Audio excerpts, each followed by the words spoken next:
Good evening. Welcome back to my channel. And we're going to talk about that absolute shit show very briefly. And then we're going to talk about how Ole Gunnar Solsjkaer is still in a job. Because I'm not sure how he's still in a job.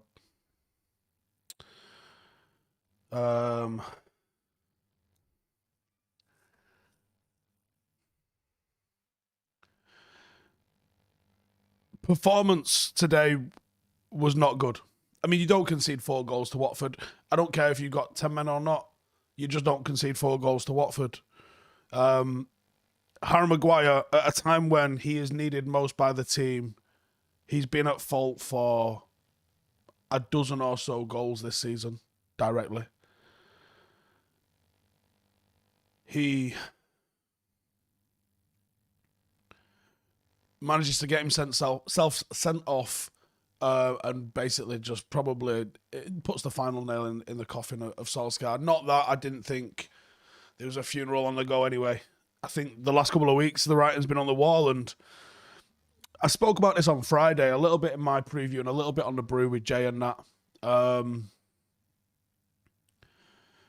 think giving the lads a week off was a mistake. And obviously it's hindsight, it's 2020 that it obviously didn't work. But I thought it was a mistake at the time. And I've referenced what Juventus did. I feel like it was about 5 or 6 weeks ago where they had a camp at the training ground and they sat in for 2 weeks and said, we ain't leaving until we fix what's going on here.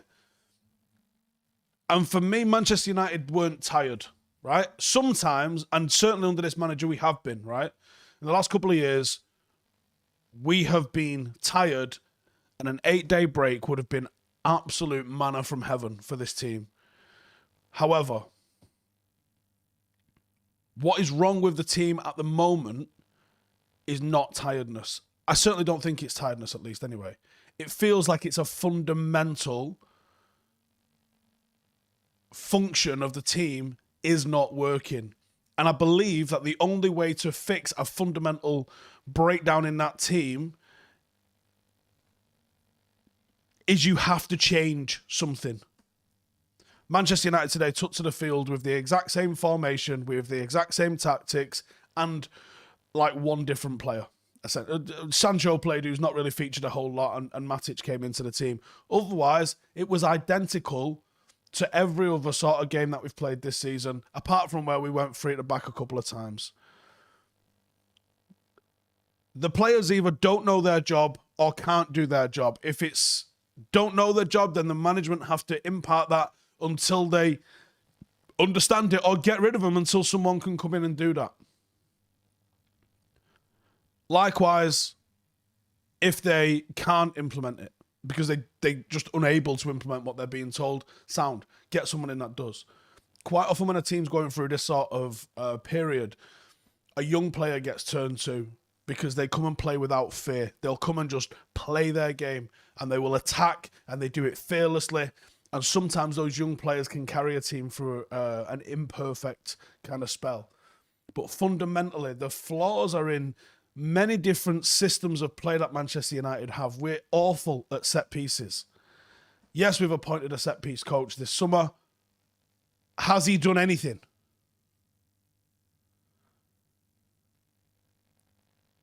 We can't play out from the back. That could be personnel, that could be whatever. Ross says Donny van de Beek changed the game. He did change the game. I thought he had a good game. And now all the people are rewriting history that he's always been good when he's played. It hasn't been the case. I said in my preview yesterday that he should start. I think this is a great game for him to start because Watford aren't going to put you under relentless amounts of pressure. You're going to have the ball for extended periods of times against Watford. So I wanted someone who could move the ball up the pitch a little bit today, and that's where Donny van de Beek came in. The team selections are more than good enough to be winning the games. It's not like even if you say the midfield is our weakness, and it is, right? Matic and McTominay are more than good enough to hold their own in the Premier League and not lose 4-1 for fuck's sake. Even if you don't think Harry Maguire has been worth the 80 million, last season before, he was a very, very good Premier League defender. this season, he looks, honestly, I don't even know what level. I don't even know what level he looks like at the moment. And ultimately, all of these can't play out, aren't creating chances enough. I mean, we did put some crosses in today. Sancho put a great cross in. Ronaldo knocks it back and Donny van de Beek finishes it. Literally, we did a preview yesterday and we looked into the strengths and the weaknesses of Watford and identified, one, how they were going to attack us. And guess what? They fucking did exactly how we said they were going to do. And Manchester United were relatively successful by putting crosses into the box, exactly like we identified to do.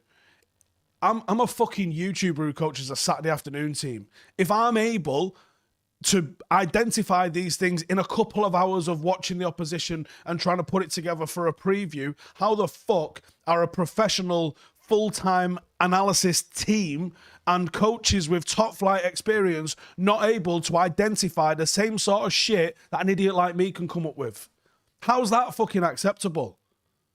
How is that acceptable that they can't put these things right? They don't get as much training time as they would like because of the amount of travelling that's involved when you're involved in the Champions League. I know that. This is why a decision that was made, I assume, by Ole Gunnar Solsjkaer to give everybody 8 days off this week was fucking ridiculous. There was almost an entire 11 that you could have kept behind with. Tom Heaton didn't need to go away. Shaw hadn't gone with England. Wan-Bissaka hadn't gone with England. Harry Maguire shouldn't have gone with England. No, how ridiculous was Harry Maguire's knee slide, like, can you hear me now, to the crowd look? Oh, exactly as ridiculous as it looked last week. That's how ridiculous it looks. It's absolutely unacceptable the way some of the things have happened this season. There was tons here. Is that not 11 goals conceded in 3 games or something like that?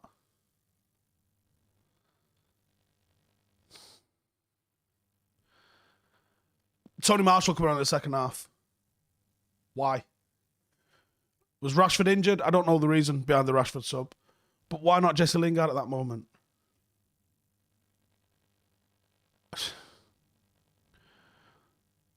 Not having Varane's one thing, right? Yeah, I'm sure it'd help. I'm sure he would. I'm sure he's a fantastic defender. However, that still doesn't mean you're 4 goals away from Watford. Not mean. Alex in the comments here says, I got a question. Can only play a back 3 and a midfield 2 of Van der Beek and Bruno to run the midfield and have Rash, CR7 and Sancho up front? I think Bruno can play as an 8. I don't think it'd suit him in that. I don't think that would work necessarily. King Kyle says, they made the change and switched to a midfield 3 and we look better, but we struggle at times to play through the thirds and that's why we lose midfield. Literally. The engine room of any team is their midfield. If you've got a good midfield, there's so much you can do. You can make up for a bad defence. You can almost make up for a poor attack. You can't make up for a bad midfield. And United's midfield at the moment is... we went through this. I said at one of our training sessions, just before we started training a couple of weeks ago, with Paddock, I said to the lads, we was talking about United, and I said United have got like a bottom half midfield. And everyone's, you know what it's like when there's like 10, 15 people in the middle. Everyone's like, oh, no, it's like, no, it's not that bad. It's this, that, no. And then we went through every single team. And every team that plays a 2, of which there's loads, and the teams that play a 3, I think United were 12th or 13th, comfortably, bottom half of the table. No, I don't think that excuses chances missed at one end and shocking defending at the other. It helps, but I don't think it completely obliterates it. But our midfield is poor. This is just the top and bottom of it. Our midfield is poor. Now, we have to ask the question of why the Manchester United board hasn't acted. And are they going to act tonight? Because I don't see how they can't act tonight. It made no sense for me that they didn't get rid of him after the City game. Because I'm trying to I understand the need for patience, and obviously I'm someone that always preaches patience for managers. But there always comes a time when you've gone too far down the road for it to be recovered with one man. And I believe that we reached that with Ollie after the City game. What was the metric to beat Watford today? If they sack him today, it shows that they made the wrong decision for the last few weeks. Because you could have had someone working with the team over the last week. We got Villarreal now Tuesday, I think, right? Is it Tuesday? And then is it Chelsea next weekend? Literally, the fixtures that are coming up are horrendous for a new manager to be taking over. You'd almost want to give it a caretaker. Is that Mike Phelan? Is that Darren Fletcher? I don't know who that is. I'll do it if you want to ask. But where's the planning from Manchester United? Okay, maybe you went to Zidane and he said end of the season. Ten Hag said end of the season. Is that the only names in your fucking phone book? There's not only 2 people who can do this job.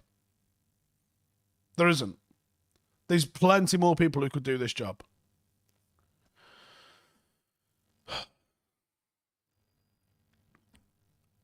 The biggest issue with all of this is I don't know at what point the board can draw the line and say, oh, that's enough now. Where is the threshold? If it hasn't happened so far, where is the threshold and why is that the threshold? And are they only keeping hold of them because the targets that you want aren't available to the end of the season? Well, if that's the case, you need to come out and say something then. Because even though I don't think it makes an enormous difference, it might make a small difference. And that might be enough to stop us losing 4-1 to Watford.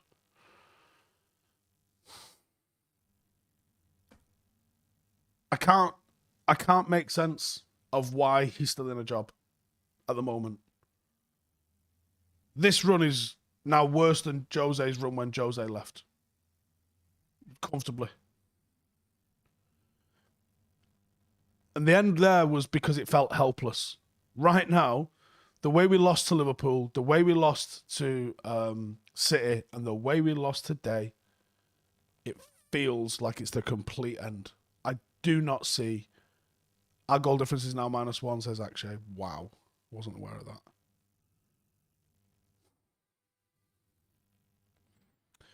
I'm going to get some questions to see what you guys are saying. Miles says, genuine question. Why did Laurent Blanc seem to slide down the list for any team? Left PSG, a domestic winner, and has won with, was it Bordeaux? It was Bordeaux, and it was a sense... I think what he did with Bordeaux was way more impressive than what he did with Paris Saint-Germain. The record he had there was absolutely ridiculous over a multiple-year period as well. I don't know why he fell down the list. I don't know, but it's like 6 years since he was at Paris, I think. Something like that, 5 or 6 years. And at the moment, I think he's having a right stink of a time in Qatar. Couple of people mentioning Ralph Rangnick. Peter Knight there says, have we missed a trick by not getting Ralph Rangnick? I wonder if he'd be up for it. I wonder if this is whether they're up for it. Fergie till end of the season. I'll leave Fergie be, man. Don't let him come back into this. It might fucking... The guy's had a stroke. I mean... Does everyone forget that Sir Alex Ferguson had a stroke? The guy could have died. Like, we can't be putting a guy that's nearly... Do you know what he needs to do now?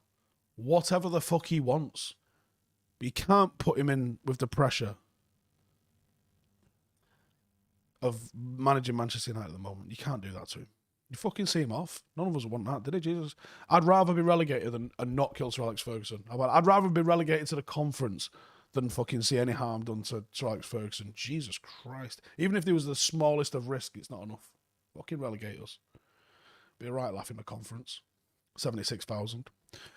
Alex says, if Ollie stays somehow, will he strip Slabhead of the armband? I don't think so. There's so much politics in the way teams are selected. And when Ollie signed him, and he's like a record signing for a defender, he's the world record signing for a defender, and you've made him captain, politically, you can't strip him. Do I think he should be stripped? Yeah. I don't think he should have been given it in the first place. It was a really bizarre decision in the first place, that, but there also was a lack of obvious good candidates too. I don't know why he's still here. I also don't think he's going to resign. So anyone that was thinking, well, what if he just resigns? Ross Murphy says we need a caretaker like Gus Hiddink, someone that can hopefully save the season. Not a terrible shout. I mean, yeah, this is like one. If they sacked him today, who's caretaker, and how long's that guy caretaker for? They had no plan. I honestly think we had no plan. When we made Ollie caretaker, it was literally like a few months. A few months. That was the plan for having Solsjkaer in, and then it worked, and they were like, shall we just fucking give it him? Which tells you that how shit at making long-term planned decisions this fucking board are. And it's the reason why you've got so many shit players like Phil Jones on long-term contracts, because there was 11 players at the start of Ollie's reign as a caretaker. There was 11 players, 11 first-team players, and a lot of them first choice, whose contracts were expiring, and the board shat it, extended every single player's contract because those contracts have a monetary value to them, so they can go back to the bank and say, here's how much our club's worth, because that's how much we've got in future contracts. Not because there was the right footballing decision to extend Phil Jones and all the rest of the fucking idiots that they extended. Alex says Norwich sat theirs after a win, and we don't after these results. It tells me that they were sacking him regardless, and they just waited to get it out of the way of that. Teams are looking at us as an easy 3 points instead of with absolute dread. And you should look, when it's Sancho and Rashford and Ronaldo and Bruno and Pogba, fuck me, you should look at that and be like, how are we going to keep them quiet, shouldn't you? But you don't. You go, fucking put 5 past them. Fucking garbage.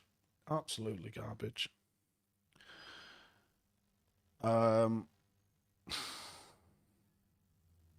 Yeah. I'm done. I guess I'll be doing 5 things, but I don't know what the fuck I'm going to talk about yet. It's just so poor, isn't it? It's just so poor. Is there a way out from here? I don't think there is. I don't think there is. I don't think there is. I don't see a way out from here. Do you know what I can see? I can see us fucking dropping points against Villarreal. And I can see us getting absolutely fucking Blasky booed against Chelsea. That's the next 2 games, isn't it? I think you just need someone with some confidence to come in. Some confidence and a bit of a track record to come in, even if it's just the end of the season. Just going to look at what our fixtures are for the next 2 weeks, because I think I know them, but I'm doubting myself. Yeah, Villarreal, Chelsea, Arsenal. Yeah, I thought it was. That's fucking gross, isn't it? Oh, I'm going to develop a drinking problem for Christmas this year, I think.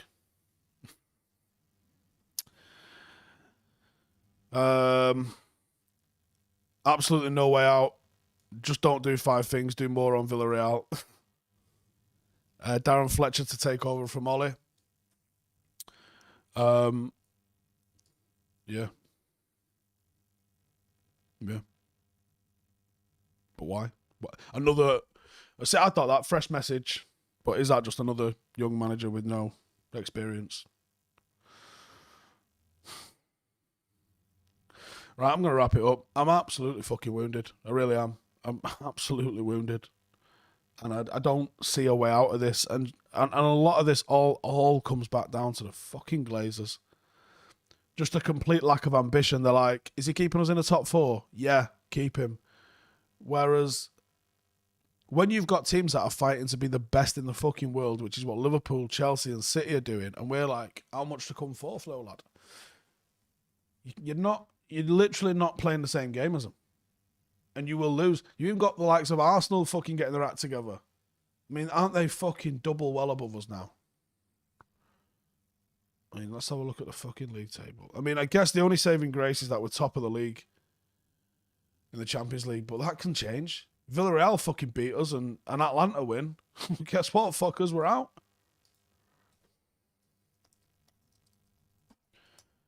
I think if Ollie goes, I'll probably go in live with Rio later, but I mean, will they act? It's a fucking big ask for a minute to say that. I just don't believe in them. I really don't. As it stands, Arsenal are 4 points ahead of us, currently drawing 0-0 with the Scousers. We've got Brighton level on points of us.